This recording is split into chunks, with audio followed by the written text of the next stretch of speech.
Assalamualaikum warahmatullahi wabarakatuh. Oke, jadi sebelum kita masuk ke proses instalasi, aku ingin memberikan sedikit penjelasan tentang konsep dari framework. Jadi framework ya bisa kita artikan ya secara bahasa sebagai kerangka kerja. Ya, jadi kerangka kerja ya, namanya kerangka berarti kita tinggal merangkai bagian tubuhnya ya, sedangkan kerangkanya sudah disediakan. Oke, jadi itu definisi secara langsung ya, atau secara bahasa. Oke, jadi di sini saya akan memberikan sedikit intro ya tentang konsep dari web framework ya. Jadi bukan framework yang lain, tetapi di sini yang akan disampaikan adalah web framework. Oke, jadi web framework bisa kita definisikan ya secara simple, kumpulan dari kelas-kelas ya atau fungsi-fungsi. Ya, fungsi ini kalau di bahasa pemrograman ya, ya bisa juga kita sebutkan sebagai prosedur ya atau metode ya. Tapi di sini kita lebih mengarahkan ya, lebih mendefinisikannya sebagai suatu fungsi untuk mencapai tujuan tertentu. Jadi di awal kita memiliki tujuan yang kita inginkan ya, sudah kita pikirkan ya, plan-nya itu sudah ada, sehingga tujuan ini bagaimana cara kita untuk mencapainya ya. Dan di sini dengan menggunakan framework kita diberikan semacam kemudahan ya, kemudian mempersingkat waktu ya, atau mempercepat waktu pengerjaan yang kita lakukan ya sebagai seorang programmer, tanpa harus membuat fungsi atau kelas tadi dari awal ya. Tidak perlu buatnya dari nol, karena kita sudah disediakan semacam fungsi-fungsi yang bisa kita gunakan ya. Jadi kita ya hanya memodifikasi ya, menggabungkan ya sesuai dengan kebutuhan kita ya sebagai seorang programmer atau pengembang aplikasi web. Oke, jadi simpelnya ya framework ini mempercepat proses pengerjaan suatu project atau suatu aplikasi web yang akan kita buat ya. Nah, kalau misalnya ada semacam perlombaan ya, jadi ada yang buat dari awal ya, ada yang menggunakan framework ya, tentu saja yang menggunakan framework akan selesai lebih cepat. Dan tidak hanya itu ya, dari berbagai aspek pun dengan menggunakan framework ya bisa dikatakan lebih baik ya. Jadi struktur aplikasinya akan lebih baik ya, organisasi dari projectnya akan lebih baik ya, sistematikanya akan lebih baik ya, bahkan trace ya, kalau misalnya ada error ya, kesalahan juga akan lebih mudah dilakukan. Oke, jadi sebenarnya yang tadi udah saya sampaikan ya, ini lebih rumuskan lagi ya dalam bentuk poin-poin alasan menggunakan framework. Yang pertama yaitu mempercepat dan mempermudah pembangunan project web ya. Jadi ini sudah hal yang diketahui ya secara umum. Kemudian relatif lebih mudah dalam proses maintenance karena sudah ada pola ya, jadi dia sudah ada pattern yang tinggal kita ikutin ya, sehingga kalau misalnya ada kesalahan ya, error logic misalnya, error syntax ya, kita akan lebih mudah melakukan trace ya, sehingga ya kita tidak perlu membongkar ya projectnya ya, melihatnya satu persatu ya, membutuhkan waktu yang sangat lama sekali ya. Kita hanya mengecek ya per modul atau per fungsinya ya, dan kita sudah tahu letak di setiap fungsi yang menangani tentang suatu pekerjaan ya di project tersebut ya, sehingga kita tidak perlu melihat ke fungsi atau modul yang lain, ya kita hanya fokus di modul yang memang terindikasi atau sesuai dengan kerja atau fungsinya tersebut, ya. Kemudian umumnya kerangka kerja menyediakan fitur ya yang dipakai sehingga pengembang tidak harus membangun dari awal, ya. Jadi tidak perlu buat projectnya dari nol, lebih fleksibel, ya, lebih bebas, ya. Jadi tidak kaku, ya. Seperti kalau misalnya kita mengembangkan atau membuat aplikasi web menggunakan CMS. Dan tentu saja mendukung penuh, ya, pembuatan CRUD, create, read, update, and delete secara otomatis, ya. Jadi kita sudah dukungan penuh, ya. Jadi pembuatan CRUD, dan seperti yang saya sampaikan tadi, ya, kita tidak perlu was-was, ya, apalagi misalnya masalah keamanan, ya. Tentu apakah data apakah ketika dikerjakan, ya, ketika dijalankan proses CRUD-nya ini akan misalnya mengalami masalah, ya, karena ketika terjadi masalah kita sudah diberitakan di awal, ya, sehingga kita tidak ketika di launch, ya, ketika ingin di running, maka CRUD-nya ini insya Allah sudah dalam keadaan siap, ya, tanpa ada error atau kesalahan. Kemudian di dalam framework juga menggunakan prinsip MVC, ya, atau Model View Controller. View merupakan fitur yang menangani logika presentasi pada suatu aplikasi web, biasanya berupa berkas template HTML yang diatur oleh suatu pengendali atau controller, ya. View berfungsi untuk menerima dan merepresentasikan data kepada users. Bagian ini tidak memiliki akses secara langsung terhadap bagian model, ya. Jadi tidak memiliki akses langsung terhadap model, ya. Jadi hanya view, ya, hanya apa yang ditampilkan kepada pengguna akhir. Kemudian model biasanya berhubungan langsung dengan pangkalan data, ya, dengan tempat kita nyimpen data, misalnya berupa database, untuk memanipulasi data yang tadi udah kita sebutkan, ya. CRUD menangani validasi dari bagian controller, tetapi tidak dapat berhubungan langsung dengan fitur view atau bagian view. Nah, kemudian yang terpenting yaitu controller atau bagian pengendali, fitur atau bagian yang menangani hubungan antar model dan view. Jadi controller yang mengatur hubungan model dan view yang tadi sudah disebutkan sebelumnya. Controller berfungsi untuk menerima permintaan data dari pengguna, kemudian menentukan apa yang akan diproses oleh aplikasi, ya. Jadi sudah sangat jelas 3 fitur atau 3 bagian ini memiliki perannya masing-masing, ya.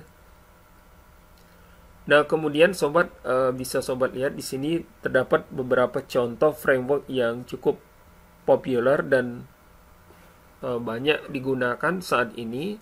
Jadi sebenarnya ini lebih ke kebutuhan, ya. Jadi kita memilih framework itu kita lihat kebutuhan kita itu seperti apa, ya. Jadi kalau misalnya kalau saya menggunakan framework untuk tujuan seperti ini, ya, saya membutuhkan fitur ini, dan kalaupun misalnya terdapat kekurangan, yaitu tidak atau bukan menjadi suatu permasalahan, ya, mungkin berarti saya akan menggunakan framework yang seperti ini. Nah, itu berarti pemilihan frameworknya lebih kepada kebutuhan kita, ya, sebagai seorang developer, ya, atau pengembang aplikasi web.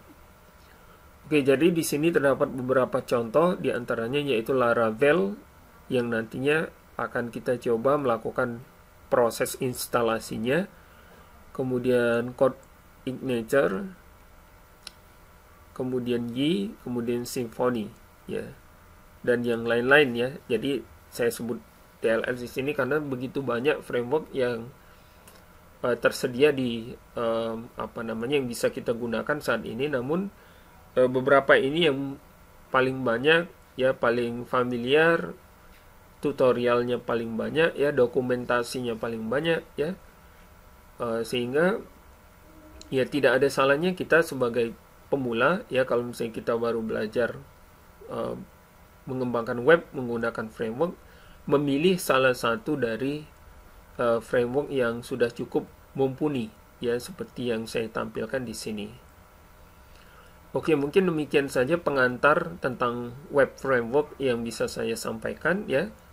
Oke, berarti langsung saja sekarang kita masuk ke cara atau proses instalasi web framework yang saya pilih di sini, yaitu framework Laravel. Selamat mengikuti. Baiklah sobat sekalian, hari ini saya akan membahas tentang bagaimana cara menginstal framework Laravel di lingkungan sistem operasi Windows. Namun di sini tidak membatasi, ya, kalau komputer yang sobat gunakan itu menggunakan sistem operasi yang lain, ya, seperti macOS atau Linux. Sebenarnya proses instalasinya tidak jauh berbeda. Jadi sebelum melakukan instalasi, kita bisa mengunjungi website dari Laravel. Mungkin kita ingin mempelajari sedikit banyak tentang framework ini, ya, sobat bisa membaca, bisa melihat dokumentasinya atau bisa menonton video tentang Laravel supaya bisa mengetahui lebih detail, ya, berbagai macam fitur, kemudian apa saja yang bisa dilakukan dengan menggunakan framework Laravel ini. Nah, namun sebelum melakukan proses instalasi Laravel, ada beberapa hal yang perlu sobat ketahui. Jadi dipastikan di komputer yang akan kita install, ya, Laravelnya, terlebih dahulu harus sudah diinstal XAMPP yang di dalamnya sebagaimana yang kita ketahui terdapat website per Apache, kemudian database MySQL dan yang lainnya. Nah, untuk proses instalasi XAMPP ini sudah saya bahas di video sebelumnya, bisa teman-teman lihat linknya di sini. Kemudian selain daripada XAMPP, kita juga harus menginstalasi perangkat yang lain, yaitu yang namanya Composer. Kenapa Composer ini kita butuhkan? Ya, jadi Composer nanti sifatnya atau kita gunakan untuk melakukan pengaturan paket, ya, atau pustaka atau library yang nantinya akan kita gunakan di dalam membuat aplikasi web, ya, termasuk ketika kita akan menginstal Laravel. Jadi nanti proses pembuatan project dari framework Laravel ini juga akan menggunakan tool Composer ini. Nah, untuk informasi lebih detail, ya, kegunaan, fitur, kemudian alasan kenapa Composer ini harus diinstal terlebih dahulu, bisa teman-teman baca juga, ya, di sini kegunaannya. Jadi ada dokumentasi yang bisa dilihat, ya. Jadi ada beberapa artikel, ya, yang membahas atau menginformasikan kegunaan dari Composer. Oke, jadi saya kembali ke Getting Start.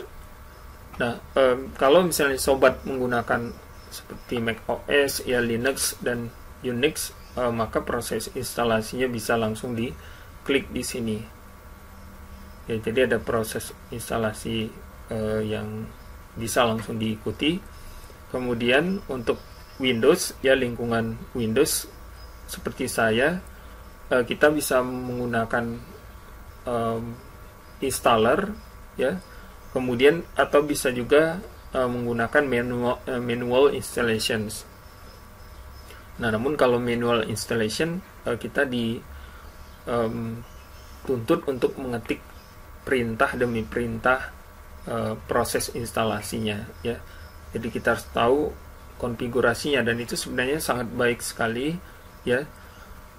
Kita ya berarti mengetahui ya perintah-perintah yang dijalankan ketika dilakukan proses instalasi. Nah, namun kalau ingin mudah ya, kita menginstal di mesin yang kita gunakan, kita bisa menginstal dengan menggunakan Composer Setup. Jadi ini kita download terlebih dahulu ya, kemudian bisa kita langsung next ya sampai proses instalasinya selesai dilakukan. Ya, jadi seperti ini ya, kita bisa langsung run, pilih all, kemudian yes, dan seterusnya. Jadi proses instalasinya tinggal next ya, pilih developer mode,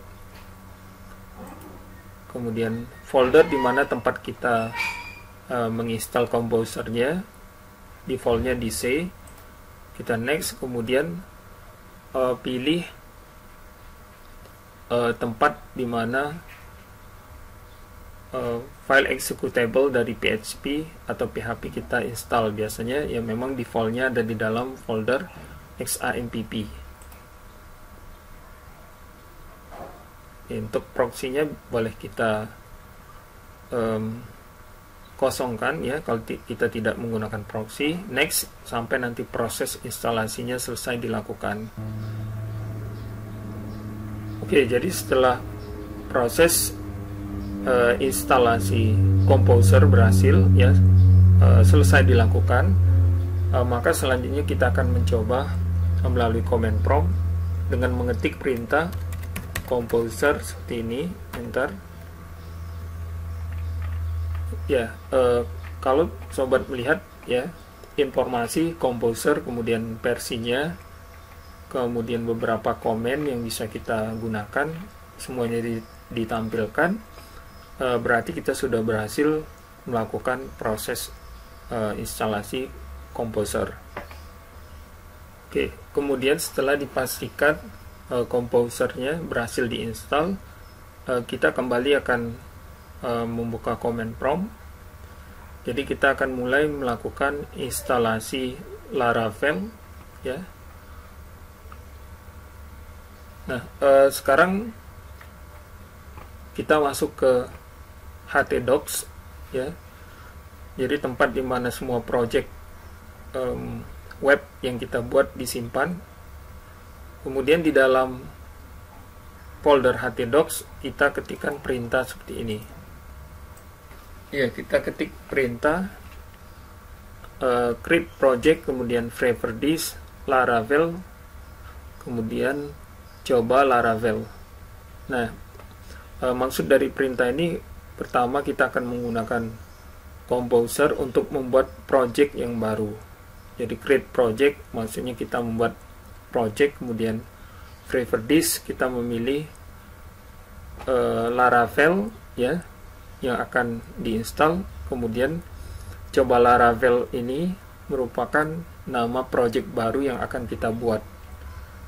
Jadi nanti pustaka ya instalan dari Laravel semuanya akan dimasukkan ke dalam folder coba Laravel. Kemudian langsung kita enter. Oke, jadi proses instalasinya akan langsung dilakukan, dan proses instalasi ini sangat tergantung sekali dengan kecepatan koneksi internet yang kita gunakan ya. Jadi memang dipastikan ketika proses instalasi dilakukan kita selalu terkoneksi ke internet. Ya, proses instalasinya ya kalau kita lihat di sini dilakukan per modul ya, sehingga meminimalisir ya koneksi yang terputus secara tiba-tiba. Kemudian juga dengan dilakukan per modul, maka proses instalasi bisa dilakukan lebih cepat. Oke, setelah semua modulnya selesai ya diinstal, maka nanti akan ditampilkan pesan application key set successfully, berarti kita sudah berhasil menginstal Laravel. Kemudian untuk selanjutnya kita masih berada di dalam folder htdocs ya. Kita masuk ke dalam folder project baru ya, yang tadi kita buat ya, nama projectnya adalah coba Laravel. Oke, jadi kita masuk ke dalam folder coba Laravel. Kemudian selanjutnya sobat ketik perintah seperti ini, php artisan serve ya, kemudian enter, maka nanti ditampilkan informasi tentang port yang digunakan oleh project coba Laravel ya.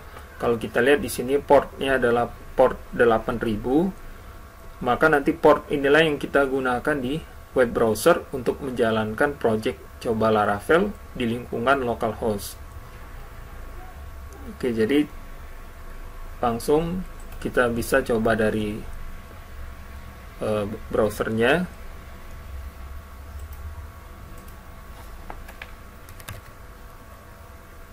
Localhost /2 kemudian 8000 ya portnya, enter. Tampilkan halaman Laravel seperti ini, berarti kita sudah berhasil menginstal framework Laravel ya di komputer yang kita gunakan. Jadi frameworknya tadi berada di dalam project yang kita buat, yaitu coba Laravel. Oke, demikian sobat sharing yang bisa saya berikan tentang proses instalasi Laravel.